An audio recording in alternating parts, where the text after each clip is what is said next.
You're listening to CFRN, the Christian Financial Radio Network. Good afternoon, traders, and welcome back to the CFRN Emini Futures Cast. This is the daily broadcast of Indeterminate Length, where we discuss all things Emini, along with some really big ideas on the finer points of trading gold, bonds, crude, sugar, the euro. Joining us today, Mr. Michael Borth. From our trading desk in Chicago, Mr. Burton Schlichter. Now, to get things started, let's go to our host and founder in Studio A, overlooking South Mountain, America's largest city park. Here's Dwayne.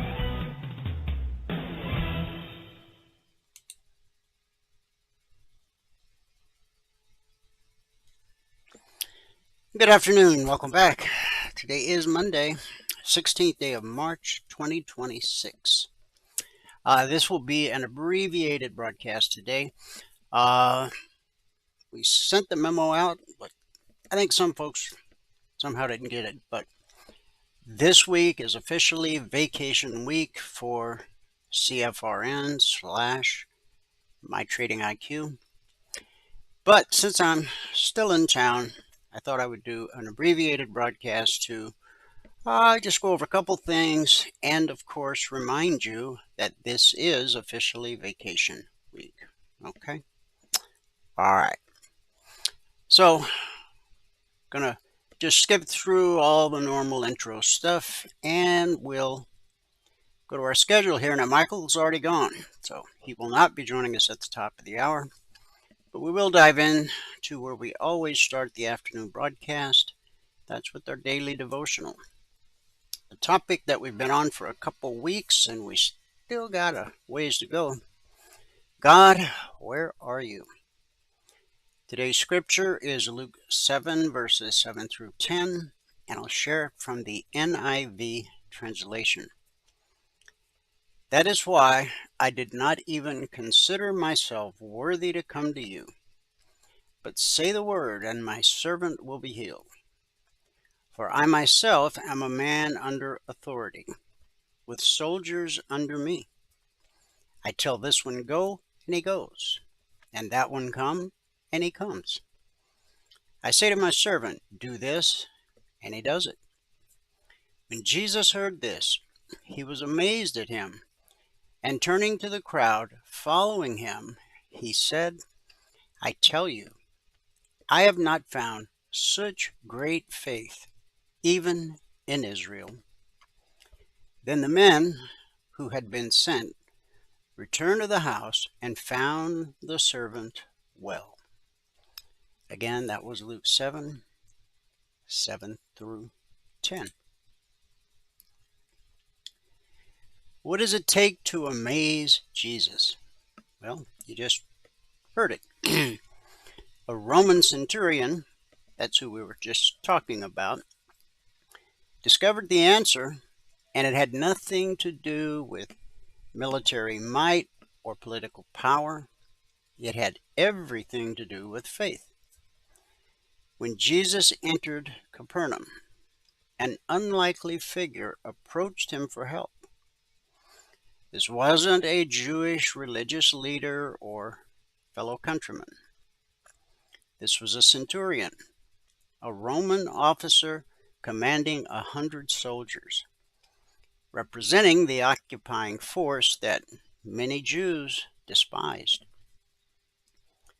The centurion's beloved servant was paralyzed and suffering terribly. In a culture where servants are often treated as disposable property, this Roman officer's genuine concern revealed his character.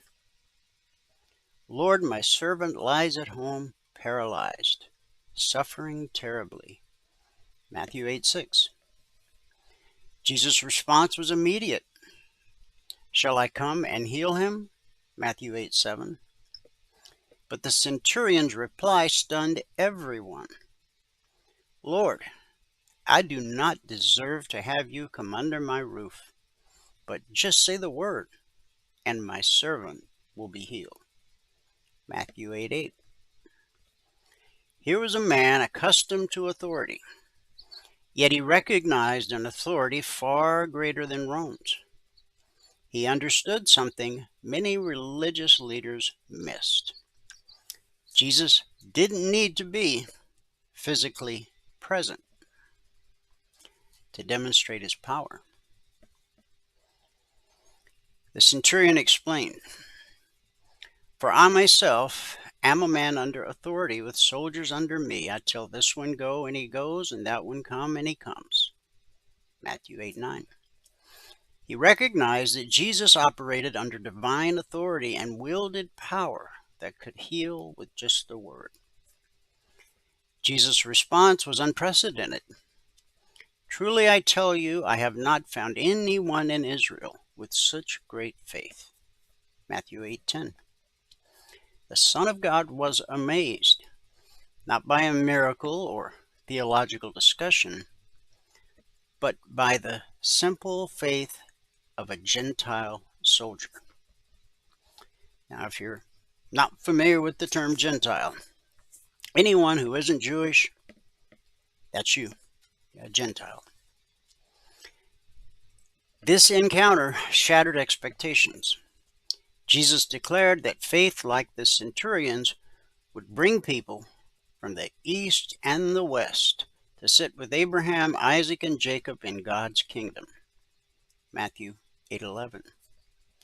The gospel wasn't limited by nationality, race, or social position. Go, let it be done, just as you believed it would. Matthew 8:13. And the servant was healed at that very hour. The key word in that scripture right there is believed. The centurion believed that Jesus had the ability and the power to heal the servant who was far away.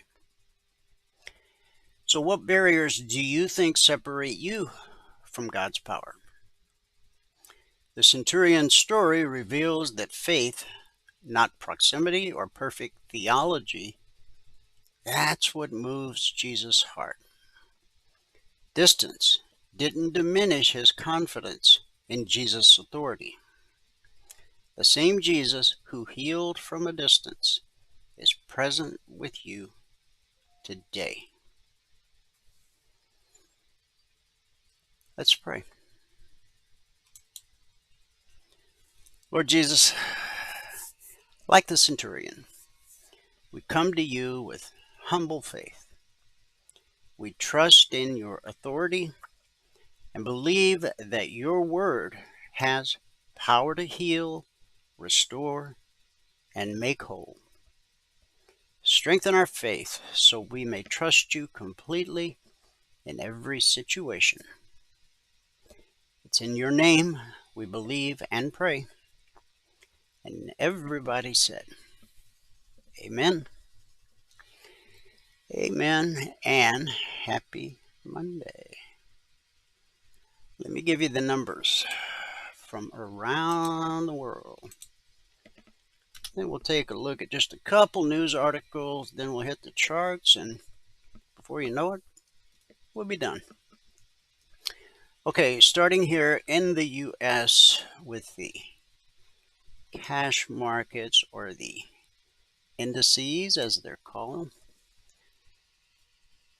Currently, the Dow is up 377 points, almost 1%. NASDAQ up 273, 1.25%. S&P 500 up 63, almost 1%. And the Russell 2000 up 31, just over 1.25%. And when we get to the charts, I'll show you on the daily, we're on the brink, if it hasn't already happened, of having a bullish engulfing candle.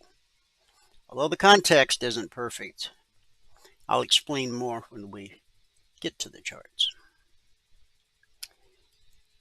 In the commodity basket, crude oil down $3.24, trading 95.49 last. It's a drop of over 3.25%. Gold down $67.40, trading 49.9430 last. That's a drop of almost 1.5%. Silver down 81 cents, trading 80.53 last. That's a drop of 1%. In the Asian markets at the close, the Nikkei dropped 68 points. Shanghai fell 10. The Hang Seng rose 368, almost 1.5%. And in the European markets at the close, FTSE up 84, almost 1%. The DAX up 195, almost 1%. And the CAC up 41. So we had a mixed day in Asia. It was a green day for the UK.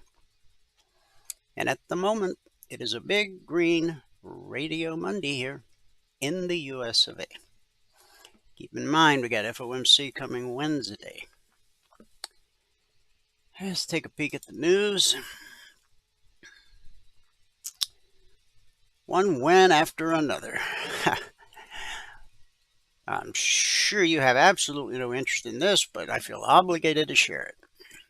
One battle after another was the big winner at the 2026 Academy Awards last night, taking home the ceremony's top prize of Best Picture, along with 5 other awards, including Best Director, Paul Thomas Anderson, the Best Supporting Actor, Sean Penn, and the Best Adapted Screenplay.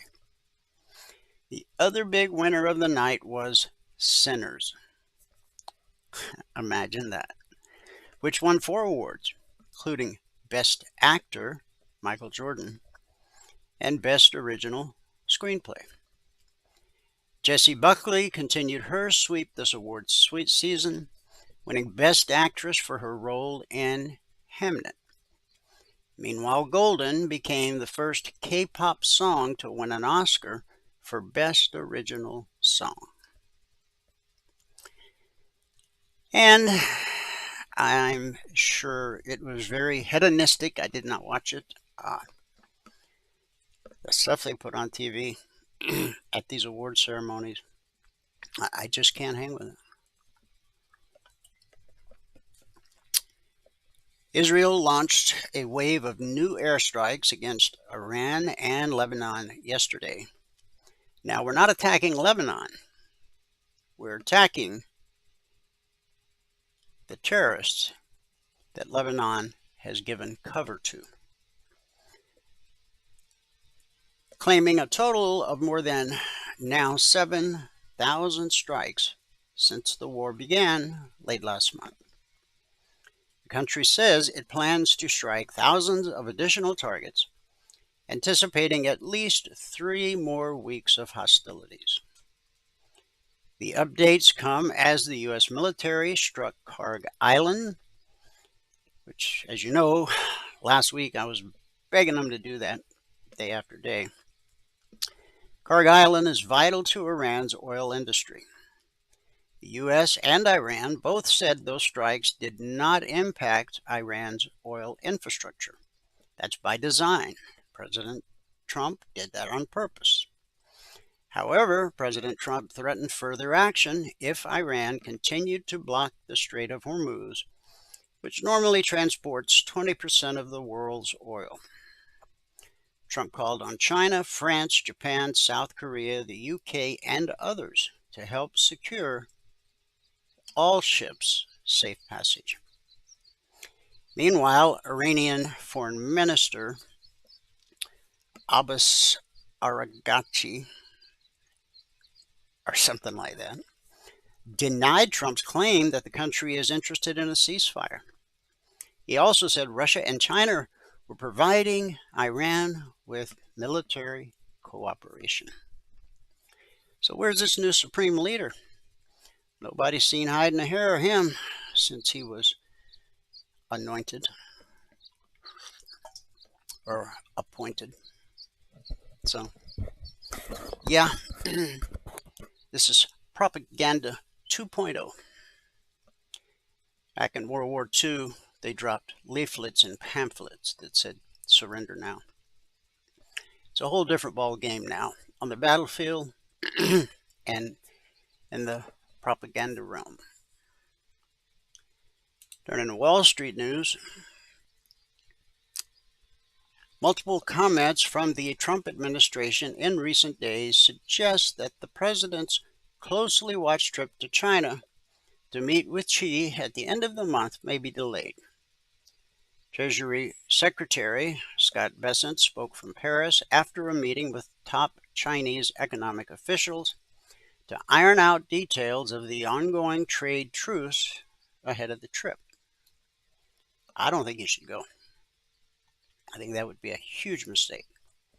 Xi wants to talk, let him come here.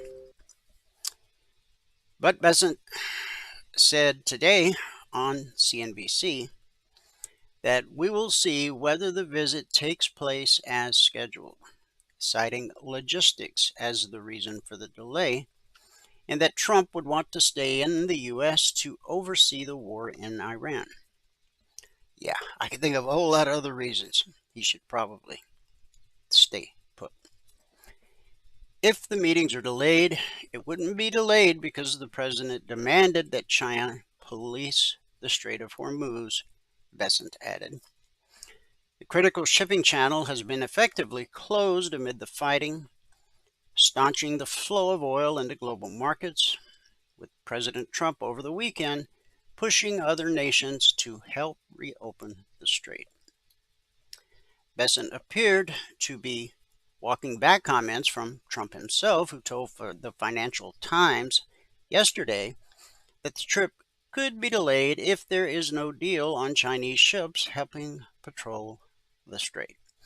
It's pretty easy to see which side of the aisle wrote this article, right? We'd like to know if China will be helping before taking the trip, the president told the news. We'll see. U.S. stocks are up today as Wall Street weighs the likely impact of surging oil prices on the Federal Reserve's interest rate path and look for signs of easing in the Strait of Hormuz supply disruption. I posted this in the discussion group today.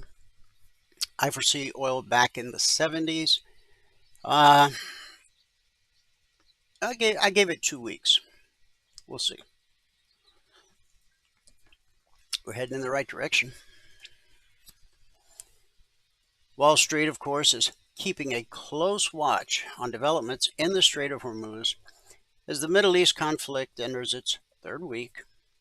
Several tankers successfully transited the waterway over the weekend, injecting some hope into markets that the key conduit for crude supply might reopen. At the same time, President Trump put pressure on allies to join the U.S. in breaking Iran's blockade of Hormuz, warning NATO faces a very bad future if they don't help out. And as the Fed officials gather this week for their two-day policy meeting, which starts tomorrow, and we'll get the announcement on Wednesday, the oil shock from the Iran war could deepen divisions with the central bank over the path forward on interest rates. Former Kansas City Fed President Esther George said in an interview, "I would love to see them quit focusing on when they can resume rate cuts, because the path of inflation and other things to me were already uncertain." We live in an uncertain world. Now is not the time to try to tease out where they think the neutral rate is, because you got a lot going on in this economy that could turn in a lot of different directions. A few weeks ago, the big debate inside the Fed was how far rates are from neutral, a level on the Fed's benchmark policy rate designed to neither boost nor slow economic growth. Fed officials were looking at an economy picking up tailwinds from tax refunds, low gas prices, a stabilizing job market, and fading tariff effects. Having cut rates 3 times last fall to steady the labor market, many Fed members were content to hold rates for the time being as they watch how things play out. Fed Chair Jerome Powell has said the central bank was within the range of estimates for neutral. But now the picture's changing and will be defined largely by how long the war in Iran lasts and how long high oil prices linger. In recent comments, President Trump has said that the Iran war will be over very soon, but that the U.S. military campaign still has further to go. He also said that more important than domestic oil is stopping Iran from having a nuclear weapon. Even if you get this resolved in a month or two, you're going to have the lingering effects of these higher prices going into the fall, George said. With consumer spending accounting for 70% of economic growth and consumers already under pressure from prices that have risen over the past 5 years, thank you, Joe Biden, it wouldn't take much to prompt a pullback, George added. I agree. Secretary of Energy Chris Wright stated during a Meet the Press interview yesterday that the U.S. is taking several actions, including increasing oil production in Deep Blue, California, to mitigate rising fuel costs due to the conflict in Iran. After the military strikes of Operation Epic Fury began February 28th, Iran has sought to block U.S. transport vessels from passing through the Strait of Hormuz, the waterway separating the country from the Gulf states, through which an estimated 20% of the world's oil demand normally flows. The reduction in shipping volume has led to a surge in oil prices, but again, it's pulling back. Chris Wright, the Secretary of Energy, said we have done many actions to mitigate that price rise. You saw the announcement of a coordinated release of 400 million barrels of oil, with over 30 nations in the world participating in that. We've had allies in the Middle East that moved oil overseas before the conflict started. Heck, we just announced yesterday bringing on a meaningful amount of oil production in the state of California from offshore that California has fought foolishly to prevent new American oil to go into their own state. And we said, enough is enough. And we've got new oil production coming on in California. So lots of actions we're taking to mitigate this price rise.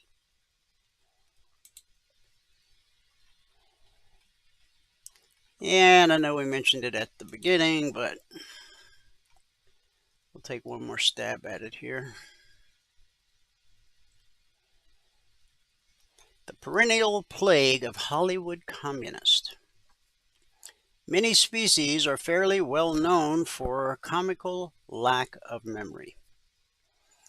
It's an inaccurate meme that goldfish memory resets every 3 seconds. Walleye fish are notoriously stupid. Tagged walleyes have been known to get caught in the same angle, with the same bait, at the same time of day, multiple days running. There are cases of turkeys drowning from looking up during the rain.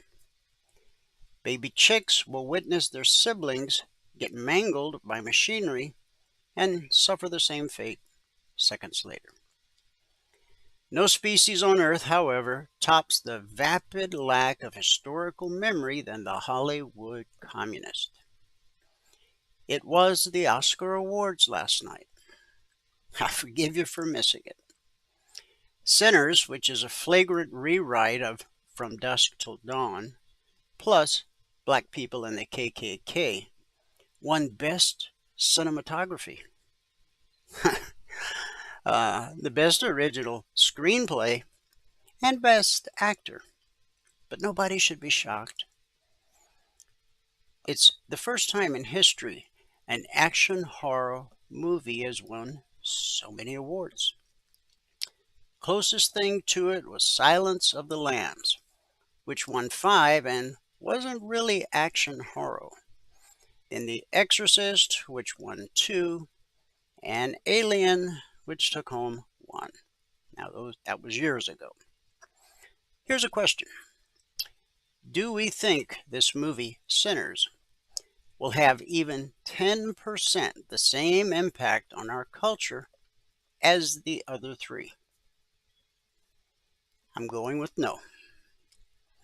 The least surprising thing last night was the parade of woke speeches. Javier Bardem, and you're going, who? Yeah, right, who? Said Free Palestine. I bet he couldn't find it on a map. Jimmy Kimmel whined about censorship. You've heard it all before. The most unintentionally funny thing, though, was Maggie Kang's speech, which the media dutifully repeated with no sense of irony whatsoever. K-pop Demon Hunters won the Oscar for Best Animated Feature, and co-director Maggie Kang declared, "This is for Korea and for Koreans everywhere. Thank you to all the fans who got us here, and for those of you who look like me. I'm so sorry that it took us so long to see us in a movie like this. But it is here. And that means that the next generations don't have to go longing. This is for Korea and for Koreans everywhere." South Korea, by the way, is a lovely country. I've been there. As others noted almost instantly, the film Parasite won the Best Picture award just 6 years ago. Unlike Kang's film, which was done in English, Parasite was entirely in Korean. But, culture, she says, oblivious to her own culture. Without revealing too much about how much of a movie nerd I am, it's also safe to say that Korea has been churning out incredible movies for decades now that have massive followings here in the US. Old Boy is a cult classic that was good.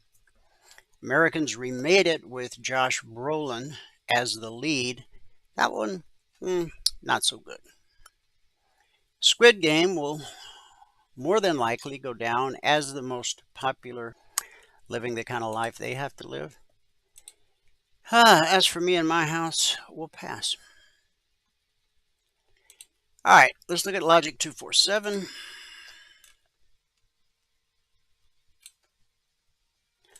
Last week we ended up with, we had over 70 alerts, I believe it was, and we had 7% that were stopped out.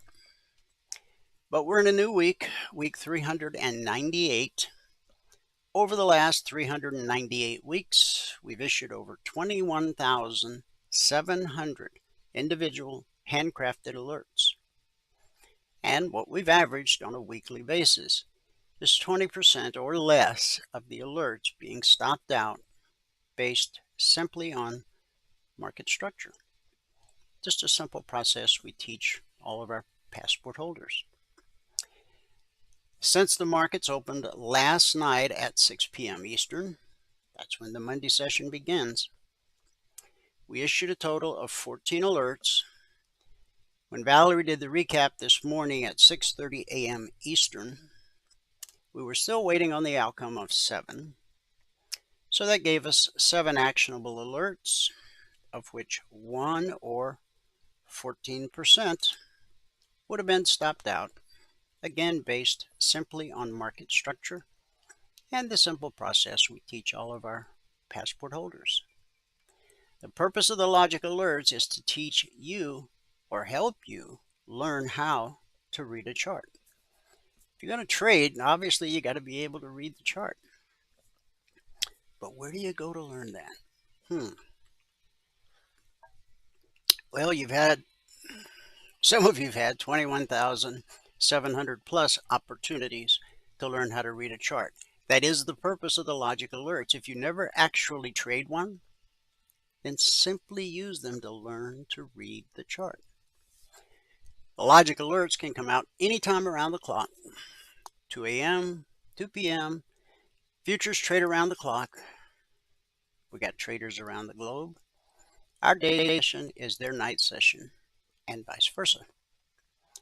The 398 weeks is a long time. It's over 7.5 years.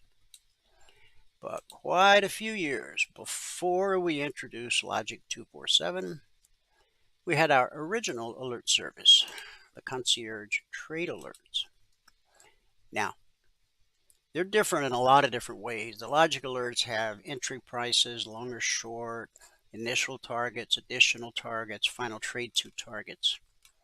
So again, the CTAs are different in a lot of different ways, but for the purpose of today's discussion, I'll simply say they don't come out around the clock. They typically come out 5 minutes ahead of the Globex open. The Friday session started last Thursday night at 6 p.m. Eastern. Okay, but last night, because it was Sunday night, and because futures trade around the clock, we don't see a lot of gaps. But Sunday night, we typically do because the futures market has been closed for a day and a half. So last night, I posted this in the discussion group that I would not be putting the CTAs out ahead of the open, that I would wait, let the gaps do their thing, and then I would post the CTAs. So what's normally 5:55 p.m. Eastern last night was 6:30 p.m. Eastern. At that time, after the first 30-minute candle printed, all of our traders had all of these targets: the S&P 500, Emini futures, the Dow, the Russell, crude oil, the NQ, gold, and silver. Notice we have rolled forward on the indices to the M contract, June. ES, the Dow, the Russell, and the NQ. Those have all been rolled forward from the H contract to the M contract. So let's go take a look at the chart.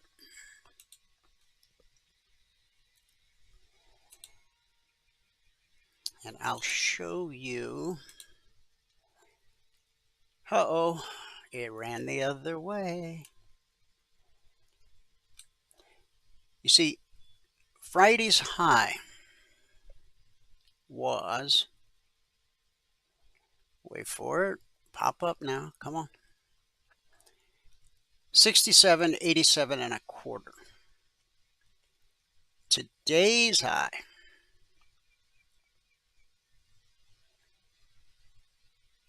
$67.78 and a quarter.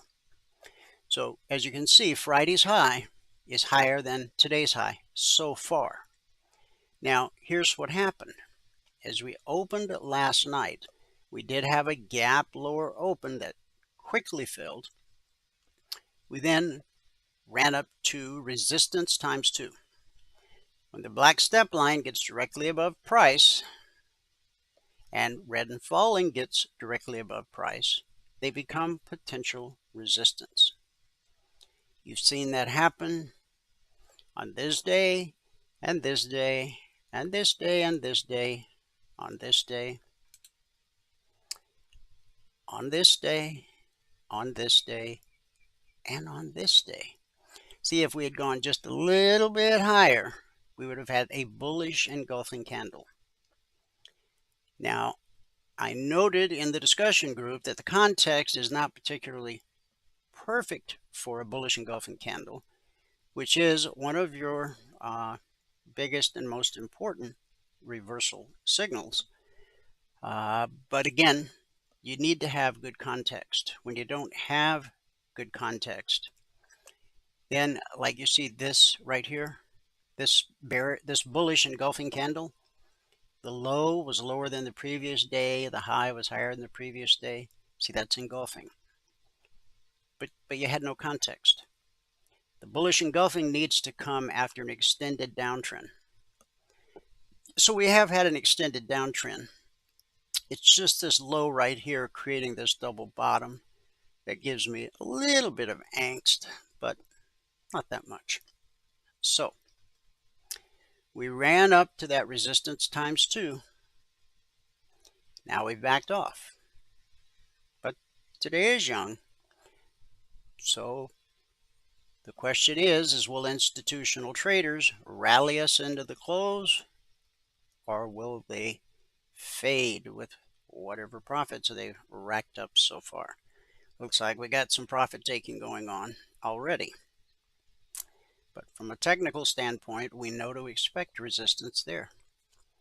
Just like we had here and here and here and here and here and here. Now, price always reverts to the mean. In our case, the mean is green. We call it the BBC.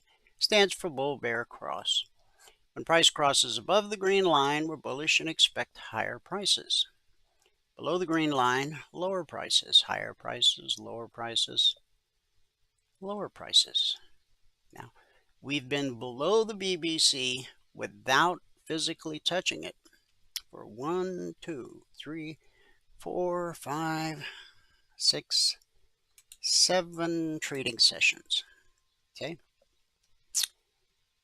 Now, for those of you that tune in regularly, I've talked for some time about this arc that we had. Now, because we roll the contracts, you can't really see it real well here, but we had a very nice transition pattern on the H contract, which leads me to believe that on a break of this double bottom, we're definitely headed for the 24% fib retracement. Fib retracements and fib extensions are two different things. It's the same 14th century math, just applied in a different manner. So again, how we close today will of course be very important. Don't forget though, price always reverts to the mean. You'll hear us refer to it as pulling back to the BBC. So whether you pull back from above or whether you pull back from below, the pullback holds more often than it doesn't. Now, all alerts are created on the 30-minute chart. Nothing magic about 30 minutes. It's just the time frame I chose years ago, and I've stuck with it. They say if it's not broke, leave it alone. So that's what I did. Now, these are last week zones. Why? The vertical line, of course, separates today, Monday, which started last night at 6 p.m. Eastern. And it was at the open of this second candle when these CTA targets came out. Okay? It's because the weekly trading zones don't come out till Monday morning at 6:15 a.m. Eastern. That's when I do them Sunday night, but I publish them Monday morning. I have for over 16 years now. Last December marked 16 years. And even though we're officially on a vacation week, I thought, you know what? Sunday night, I'm home. My body just, I guess muscle memory, just went to the computer and did the zones. So the new zones came out this morning, 6:15 a.m. Eastern, per normal. But what you're looking at right now are last week's zones. That's because the alerts issued on Sunday night are based on last week's zones. Now that the new zones are out and all of our traders have had a chance to get them on their charts, any alert going forward this week, if there are any, will be based on the new weekly trading zones. Okay, so this was the opening candle last night. This was the second 30-minute candle, the vertical line right here that separates today from Friday. The horizontal lines I just explained, the weekly trading zones. Okay, so the CTA targets came out. We found support right here at a weekly zone. When price drops to a zone, we expect support. We closed Friday right at the zone, 6676/77. That's that red candle right there hiding behind the vertical line. See, it's sitting right on the zone that was published last Monday at 6:15 a.m. Eastern. So we open, the CTAs come out, and we make a run right up to the BBC. More than enough to get your goal for the day. Price then consolidated at the BBC, and then we got a move that took us up to the zone from last week, 6723/24. Now, when price encounters a weekly zone, one of three things happens: consolidation, 70% of the time; rejection, 20% of the time; 10% of the time, the slice. So we hit the zone, got a little pullback. We continued consolidating at the zone. We reached up and we nabbed the long target, which is based on the bearish cross from Friday. When the red line gets below the green line and leads to an extended move, the first time price revisits that area will almost always be good resistance. And I would call that good resistance. In fact, it sent us back to the BBC and the pullback held. Support sent us back to resistance at the long target. Resistance sent the market looking for support, which it found just below this bullish cross. Okay, and that took us back to the long target, where we again consolidated, and then we made a run. But as you can see, we failed to take out Friday's high. Okay, here's Friday's high, 67.87 1/4. Again, today's high so far on the ES, 67.78 1/4. Now notice the black step line. As we got this leg to the upside, the black step line and blue and climbing were trading parallel to each other, with the black step line on the left side of blue and climbing. But right here, everything changed. The step line crossed to the right side of blue and climbing, and when that happens, we expect a retracement to the BBC. And what do we get? A retracement to the BBC. And the pullback held. Now we're dealing with the resistance overhead, the black step line. If price can power its way through the black step line, okay, and the high of this candle right here, then we've got blue and climbing directly above price. That also can act as good resistance when it's directly above price. So I can't say for sure that this is going to be the high of the session, but it could be. All right, embrace all possibilities, because anything can happen. Moving to the Dow.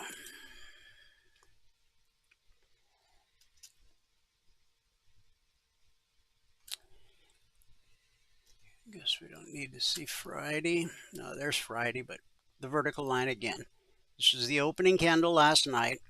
Found support at the zone. The second 30-minute candle. Okay, remember it was the opening of this candle when these CTA targets came out. We made a run for the BBC, which happened to be aligned with the zone from last week. So we consolidated a little bit, and then at the 8 p.m. Eastern 30-minute candle reached up and tagged the long target, which was based off the bearish cross from Friday. So after we hit the long target, the black step line crossed blue and climbing. We continued to consolidate, then blue and climbing turned to red and falling. Blue and climbing is bullish, red and falling is bearish. Took us back down to the zone, consolidated, and then back up to the long target. Okay, so then we get above the target, and then we get a retracement. When you trade through a CTA target, in this case, the long side, when you get a retracement, the top side of that long target will often become good support. As we can see over here, it was good resistance. Then once we closed above it, the retracement, it held. And that sent us all the way up to the zone from last week at 47,455/460, where we consolidated. The step line crossed blue and climbing. We've now retraced back to the BBC. And just like the ES, we got the black step line overhead acting as potential resistance.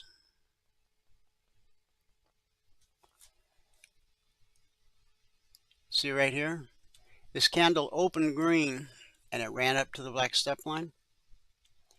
Resistance, which sent it back down to where it opened, leaving a wick in its wake. And then it found support at the BBC. Pullback holds more often than not. So right now, price is trapped between support at the BBC and resistance at the black step line.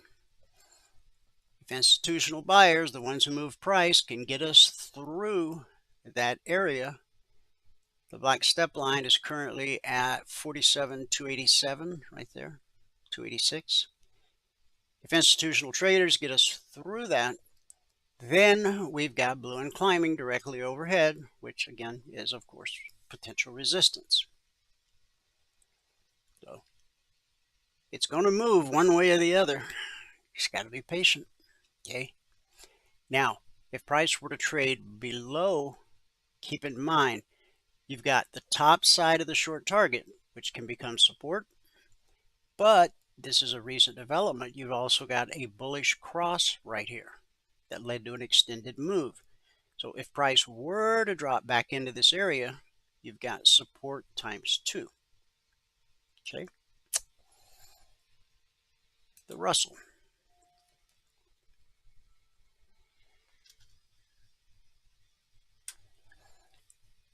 This was the opening candle last night, and this is the candle where the CTAs were published. Again, normally they're at 5:55 p.m. Eastern, but because we anticipate gaps on a Sunday night, which we got, as you can see, we closed here and opened down here. Okay, but the CTAs came out at 6:30 p.m. Eastern, the beginning of this candle, and it took us right up to the long target, to the tick.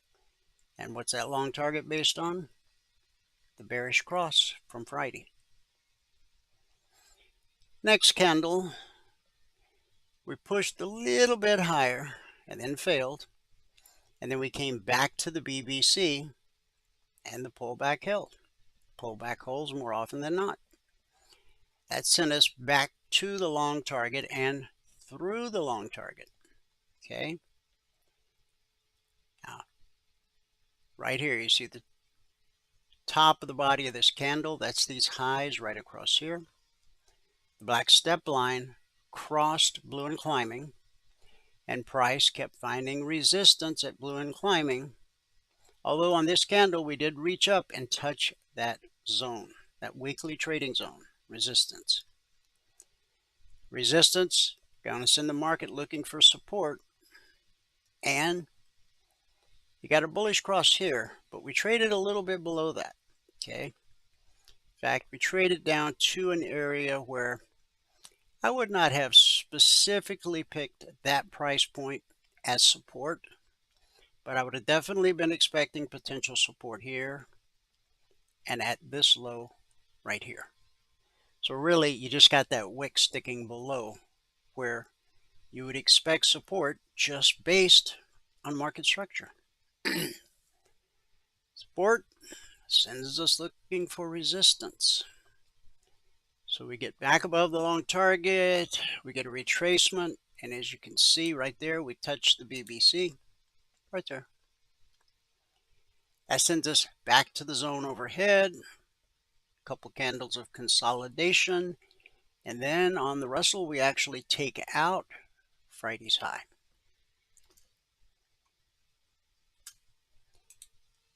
Now this high also took out that day's high.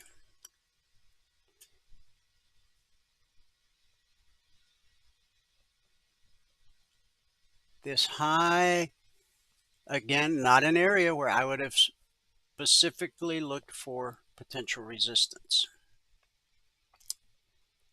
This area here, yes. But this area right here, no. And this is something everyone needs to understand if you're still in the learning how to trade mode. We've proven over 7.5 years, 21,700 plus alerts, our best work, yet we still get stopped out 20% of the time or less, okay? That's because the market's going to do what the market's going to do. If you're chasing a holy grail that promise you'll never get stopped out again by this indicator, this oscillator, this AI bot, whatever, okay, just donate the money to a worthy charity, because all you're doing is throwing your money away. You're attempting to buy something that not only doesn't exist, it can't exist. It would defy the laws of physics, science, even God. So put your money to good use. So when the market does something other than what you expect, what do? Well, you look for the next opportunity. That's all. And we got a retracement right back to the zone, okay? And that bounced us up to the black step line and blue and climbing. Blue and climbing has turned to red and falling. We are below the BBC, okay? But notice this pullback. We spiked the BBC, see that wick sticking up, touching the zone, okay? What was once resistance became support, and then became resistance once again. Now, right here, this low is based off what? The bullish cross. You had a bullish cross that led to an extended move. And the first time price revisited that area, it became good support. So now that the market found support, it ran up to the zone where it found resistance. So now the question is, will price be able to overcome the BBC, the zone, the step line? If it does, it's then going to run into red and falling, okay? Now, while we know the pullback holds more often than it doesn't, in this instance, when you have a lot of red and falling chasing price, there's a greater probability that price this time is going to trade through. So let's see what happens here, okay? Now remember, we traded through, so we've pulled back. So far the pullback is held. We got support at the bullish cross. If we get below the bullish cross, then right here where red turned to blue, 2509, call it 2510 to be safe. Expect that to be good support. And then the top side of the long target. And then this low here, and this area right here. If price should get down there today, see, you got this wick sticking up and this wick sticking down. You just put your crosshair right in the middle. And boom, there you go. That should be good support the first time down. Okay. Keep in mind, price drops faster than it rises. Why? Because it requires financial commitment for price to rise. Plain and simple. For price to drop does not require financial commitment. Although once the institutional buyers obviously have hit pause on the buy side, then those institutional investors and hedge funds who specialize in short selling will come out of the woodwork and pound and pound and pound until they hit a level where buyers are willing to step in, take the risk, and sometimes you get a reversal, sometimes you get just a little bounce, sometimes you get a nice bounce. That ultimately fails. Or it could be a reversal. Those are the options. See, when you look at charts and you think about trading, you're like, oh my God, there's so many things that can, really there's only a couple things that can happen. A, price is going to go up, or price is going to go down. There will be areas where it consolidates. I get a zone like here, okay?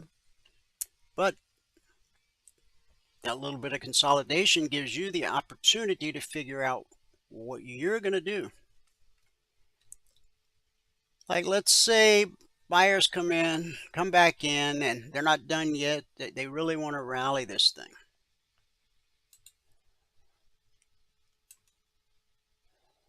Well, there's a beautiful long opportunity if price gets back up there. In fact, let's bump it up a little bit to keep it conservative. Yeah. So you got a low around 25.38 up to 25.43. That's a 5-point window of opportunity. But down here, you don't have the luxury of a big window, but you do have about a 2-point window of opportunity. It looks like about 2 points. Let's see.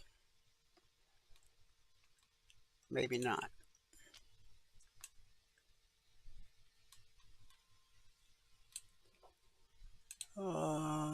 Let's see. 25.11 to 25.09. Yeah, that would be worth it. Just looking to get your goal for the day. Beyond that, if price continues to fall, and this is much more attractive down here, for me anyway, in my eyes. A little bigger window. That would be something along the lines of 25.04 down to 2500. So that's a 4-point window, a 5-point window, and a 2-point window. So whether price goes up or down, see, so many people spend so much time and energy trying to figure out what's the market going to do next. Well, let's face it, you have no control over what the market's going to do next. So why worry about what it does next? Just wait for it to do it, and you've already mapped out what you're going to do.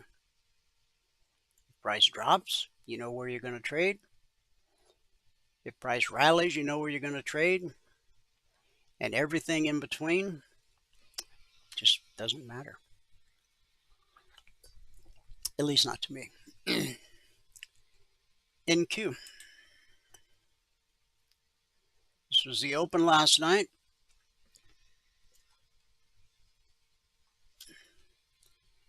And this is where the CTAs were published.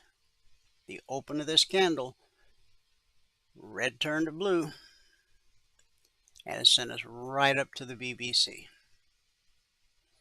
Now you're probably catching on to the fact that the indices quite often move and do very similar things. Yeah, they do. Which leads to the question, well, which one moves first? Because I'll just wait for that one to move and then I'll trade one of the others. It unfortunately doesn't work that way. If you put a gun in my head and said which one moves first more often, I'd probably say the Russell, but don't go trying to build some strategy off that, because the Russell does not always lead to the upside or the downside. But again, given the four major indices, the ES, the Dow, the Russell, the NQ, if I was forced to make a choice, it would be the Russell. But again, that's not something you build a strategy off of. Okay, so we run up to the BBC. Now, you see that's a leg, and that's a retracement, and the pullback held. Then we finally close above the BBC, and the pullback holds. We run up, and the pullback holds. And then we hit the long target, right there. Then we hit the long target again, and again. We consolidate at the long target. Blue and climbing turns to red and falling. So we come back to the BBC, and again, the pullback holds, and it holds, and it holds, and it holds. And then we get a nice clean close above the BBC, above the long target, I mean. But we've not yet taken out these highs. So this candle takes us a little bit higher, okay? Then we get a retracement. That's how price always moves. Leg, retracement. Leg, retracement. Leg, retracement. And on this leg here, we hit the highest weekly trading zone from last week. 24,941/42. Now,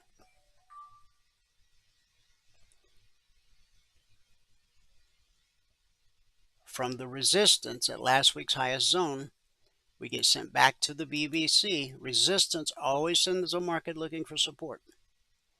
Support always sends a market looking for resistance, which we found at red and falling.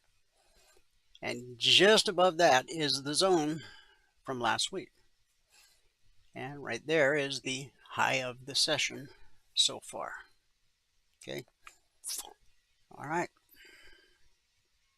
And one more reminder, we're on the M contract on all the indices. ES, the Dow, the Russell, the NQ. Crude oil.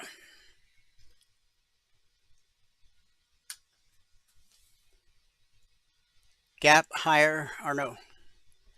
The opening, it didn't gap last night.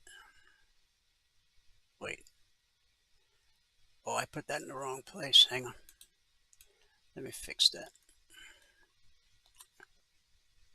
There we go. So we did have a gap higher open last night, okay, on crude. And we ran into some resistance. Go take a peek.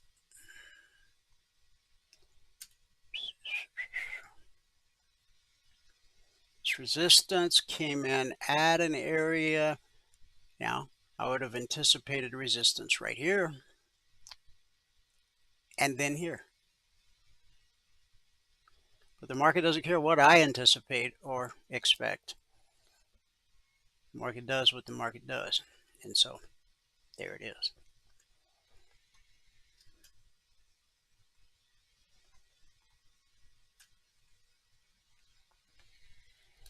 Okay. Open that up. There we go.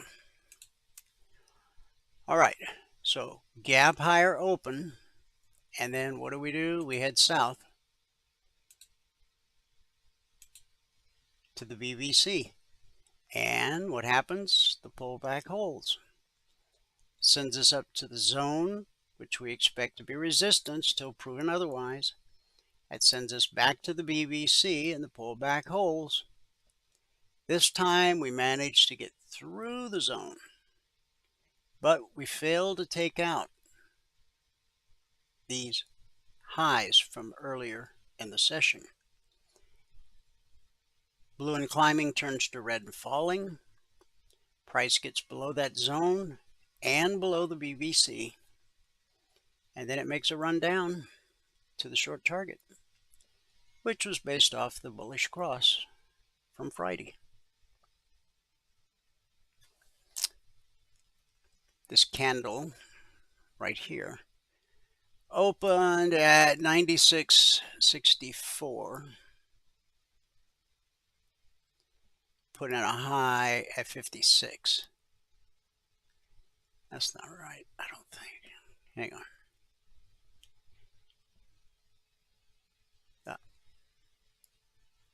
It says the high was 72, but I don't see the wick up there.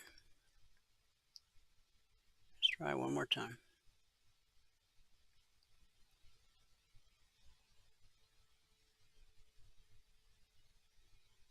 From 64 down to 56, that's only 8 ticks, I guess. That's what it says. Okay, so we'll go with it. All right, so we get below the short target, and then we retrace, and the underside of the short target becomes good resistance, right? So that sends us down right here. See where red turned to blue? That's where I would have been looking for good support. Below that, this low right here, and below that, this low right here, which it looks like we hit to the tick. Okay.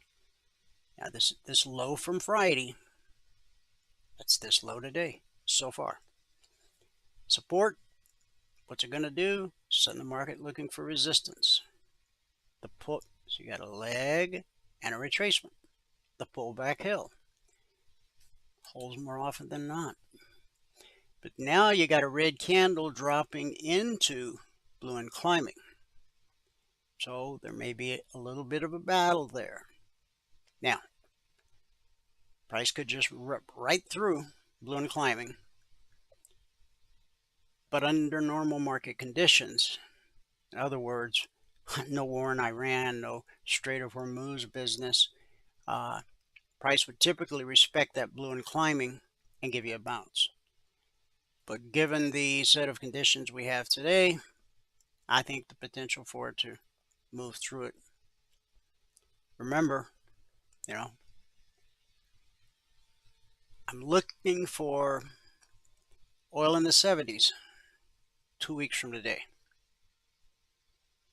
Maybe I'm right, maybe I'm wrong. Look what happened on Friday. Support at the zone, resistance at the zone.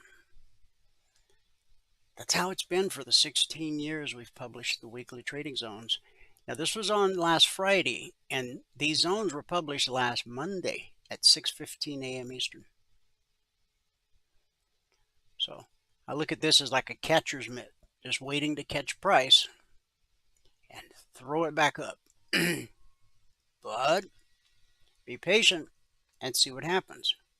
In other words, don't just park some order down here, some buy order, and hope that it gets filled and hope that price goes higher. Wait to see if it holds. And then if price starts to move higher, then you can consider taking action. Make sense? Gold got hit hard. Started Friday. We had a double top up here at this zone, 5214/15. From support, we dropped to the zone below. I'm sorry, at resistance at the zone. That took us down to support at the zone, which sent us back to resistance at the zone. And then we closed here.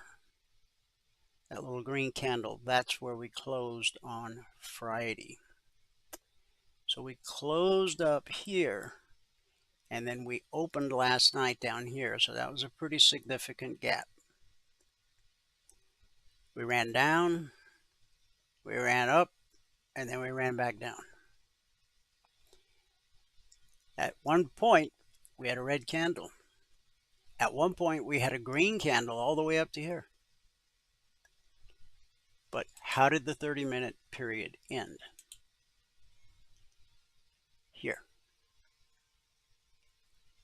Now remember, we're below the BBC, and when we're below the BBC, we anticipate lower prices until price gets back above the BBC. And so we drop to the short target.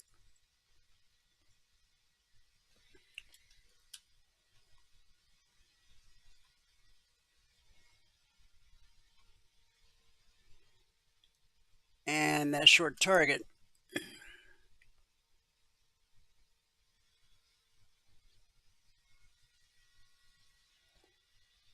is really based off, is it this low? Must have been. Should have been this low right here. Yeah, that was off a little bit. Anyway, that's how you do it. Just look left. People always say, well, how far left do I have to look? As far as you need to. So now that gold has hit the short target once, twice, 3 times, 4 times, 5 times, 6 times. Buyers are at it again. They're driving us up to resistance times 2. Red and falling represents potential resistance and, of course, the BBC. Now, if the pullback to the BBC holds, we get another leg to the downside. If price trades through the BBC, right here where blue turned to red, 50-20, that's potentially good resistance. And right here, 50-21.7, that's potentially good resistance.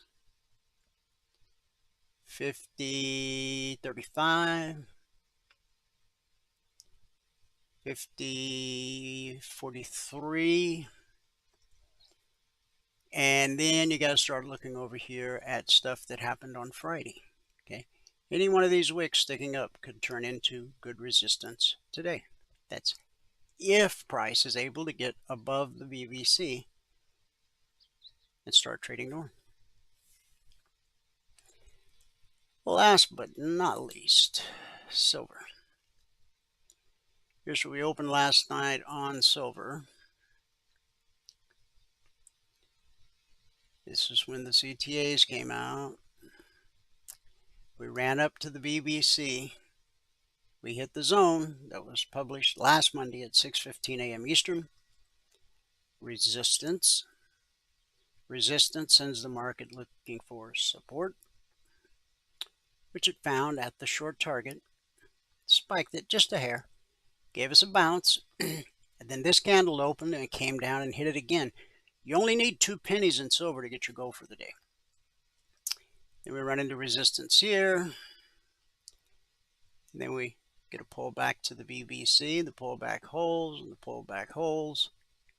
And true to form, it sends price all the way down to last week's lowest weekly trading zone, 77.13/14. Support sends the market looking for resistance, which it found at last week's zone, 81.38/81.39. Now, on this pullback to the BBC, we've overcome the black step line, but we're about to run into blue and climbing, which is directly above price. So you better believe that's potential resistance, 81.15. You can see it right there, 81.15. If price gets through 81.15, then The high of this candle was 81.27, and then you got the zone at 81.38, and then you got this high, 81.75, and this high, which is the high of the session, 81.82. Okay, so there you have it. I told you it would be an abbreviated session today. Now we're closer to having that bullish engulfing candle than we were a few minutes ago.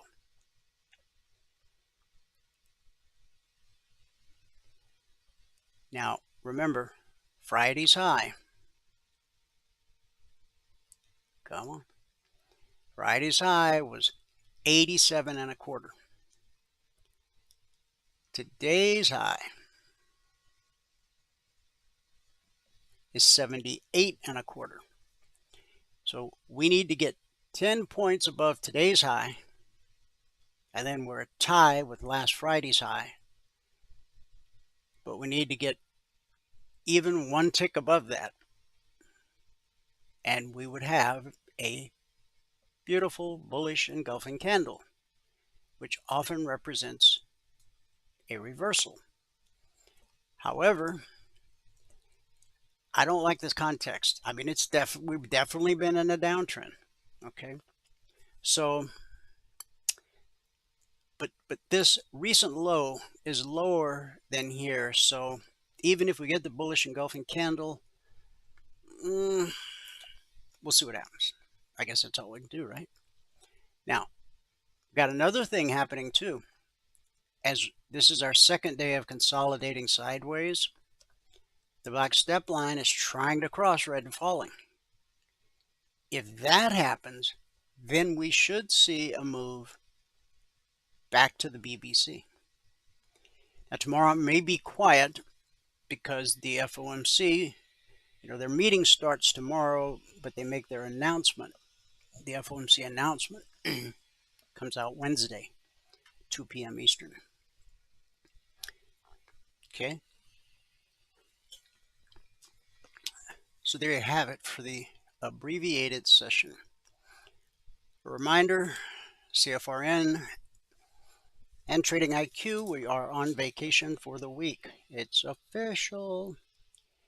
If I happen to still be in town tomorrow, then I might do an abbreviated broadcast tomorrow afternoon. If I do, I will post a notice in the discussion group as I did today to let you know. If you don't see a post, then,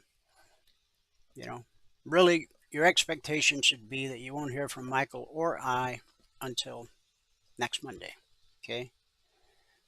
But because my schedule is a little different than his schedule, I could pop in from time to time. Okay. He's kind of just totally unplugging for the week. And I'm pretty close to that. Anyway, if you want to become a member, email Valerie, support@cfrn.net. Let her know you want to become a member, and she'll send you all the information you need to get signed up. If you have any questions, she'll be happy to call you. You can call her, or you guys can discuss it via email or Telegram. support@cfrn.net. Okay? All right. I'm going to wrap up this unscheduled broadcast with our good word for the day. A prayer for God confidence. Psalm 34:4. I sought the Lord, and he delivered me from all my fears.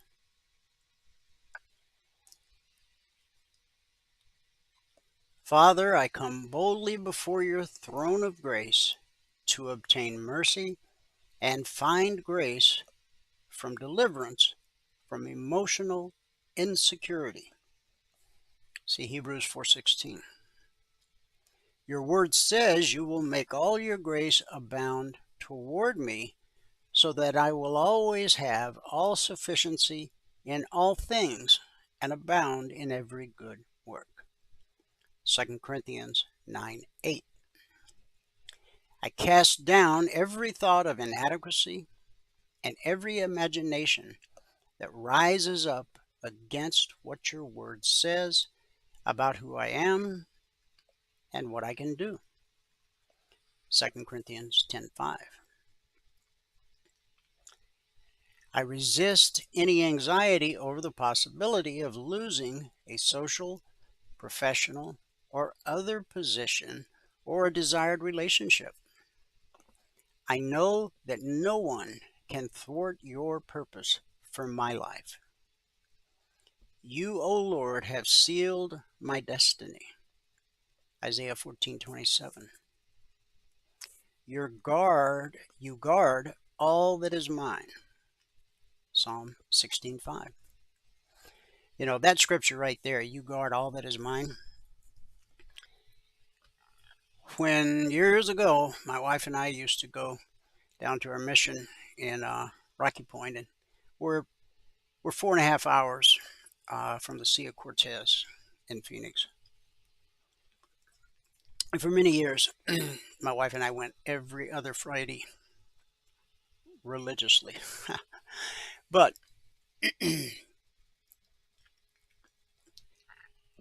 as we were packing up the truck and getting ready to go, I would walk through every room of my house, praying. I didn't have any sage, and I wasn't waving the sage in the smoke.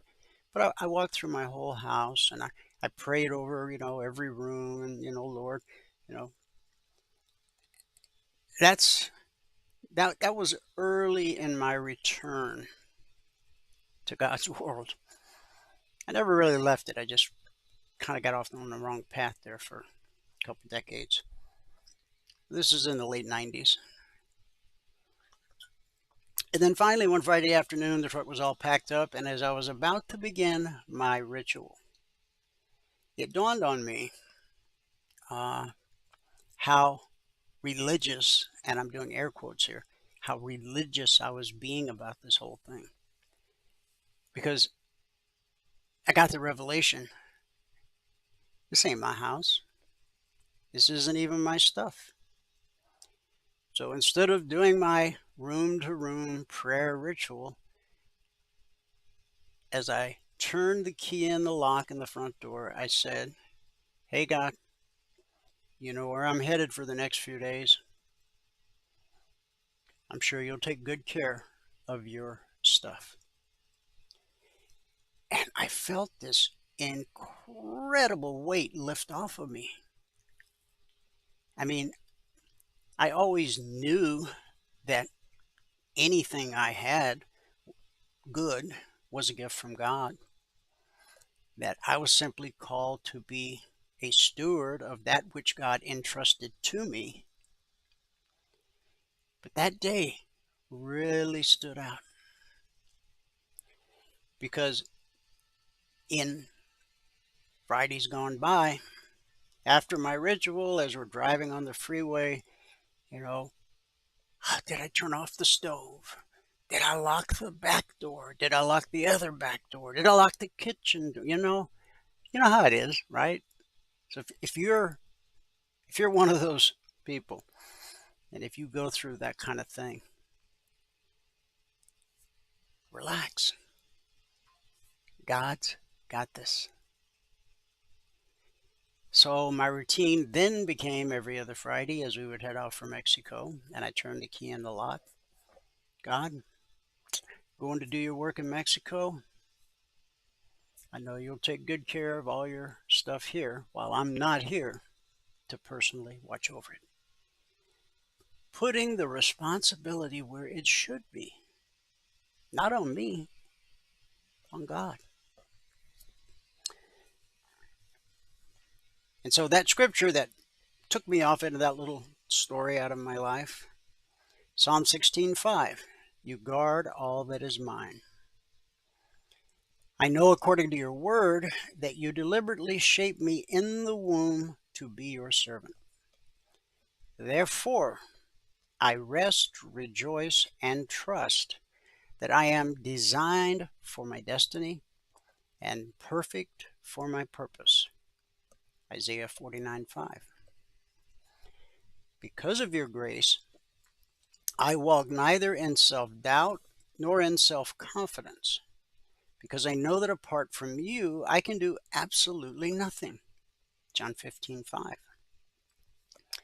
Therefore, my eyes are on you alone to do exceedingly abundantly above all that I could ask or think, according to your power that works in me.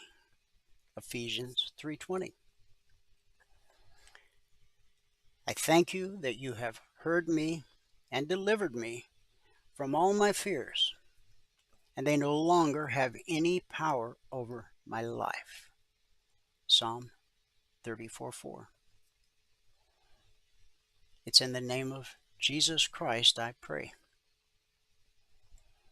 And we all said amen to an awesome prayer for God confidence.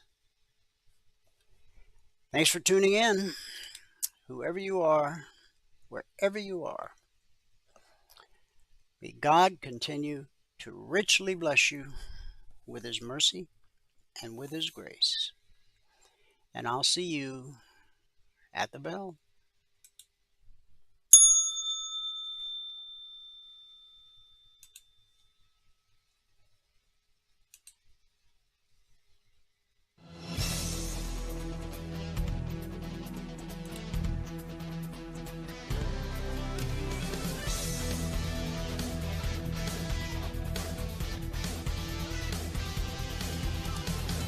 Remember this, there is no greater return on investment than to see a human life changed and given hope.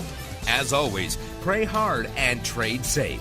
Any financial information discussed on this show is simply the opinion of our host, Dwayne Reeves, his co-hosts, and guests. To learn more about trading E-mini futures or to take a 1-week free trial in our live trading room, call 1-866-928-3310. 866-928-3310. Information discussed on this radio program should not be construed as a recommendation to buy or sell any security. Always do your own due diligence and consult with a licensed securities broker or financial planner before making any investment decision.